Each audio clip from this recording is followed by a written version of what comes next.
It doesn't matter if you win or you lose. I mean, everyone has lost, and you can come back as a winner.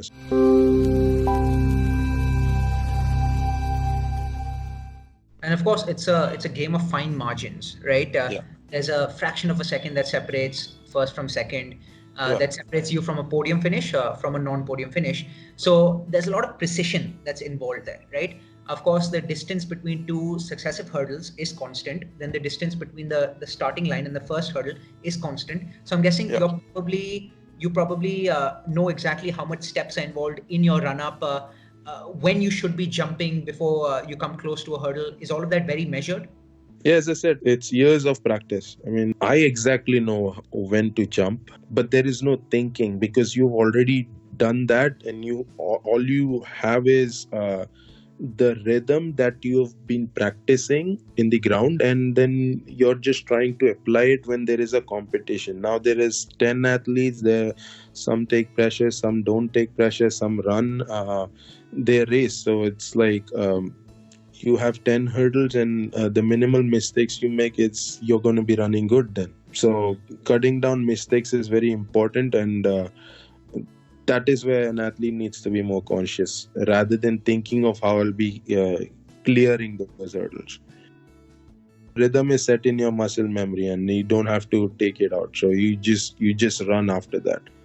But yes, when there is a competition, when you have a neck to neck fight, so all you have to create that balance at that time, because it's a fast race. You can't look towards your left or towards your right and try to run like you'll be doing it in a 100-meter run. You can't do that. So each runs their own race, and the path is like 10 hurdles. You have to clear that, and don't worry about who's next to you. Just run your own race. It doesn't matter if you win or you lose. I mean, everyone has lost, and you can come back as a winner. So don't have to worry about anything like that. And you talked about how it becomes ingrained in your muscle memory in many ways, clearing the hurdles, but Yeah. that only happens after years of practice. So Yeah.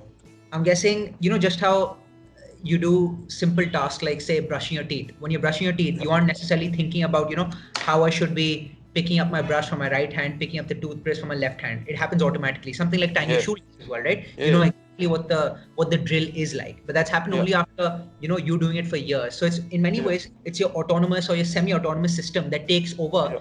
As a result of which you don't have to consciously think about where your steps should be placed, when you should exactly be jumping, because it's ingrained because of years of practice. Yeah, it just takes 3 right repetitions, will get saved in your muscle memory. So you can't undo that.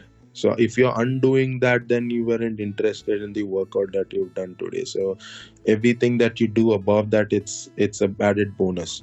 So that is saved in your muscle memory. So once you practice, you know exactly where you stand, what you have to do. So there is no like the effort has to be put in 100%. Once you have competition, you can try chasing them as well, but that lane that has been allotted to you, that is your race. That 10 hurdle is your race. You don't have anyone else to look at that point. You just run your race. You don't know what's going to happen. Exactly at the 10th hurdle, you'll have an idea of who's leading, what's happening. But run your race. Don't fall off balance when you see your competitor running next to you.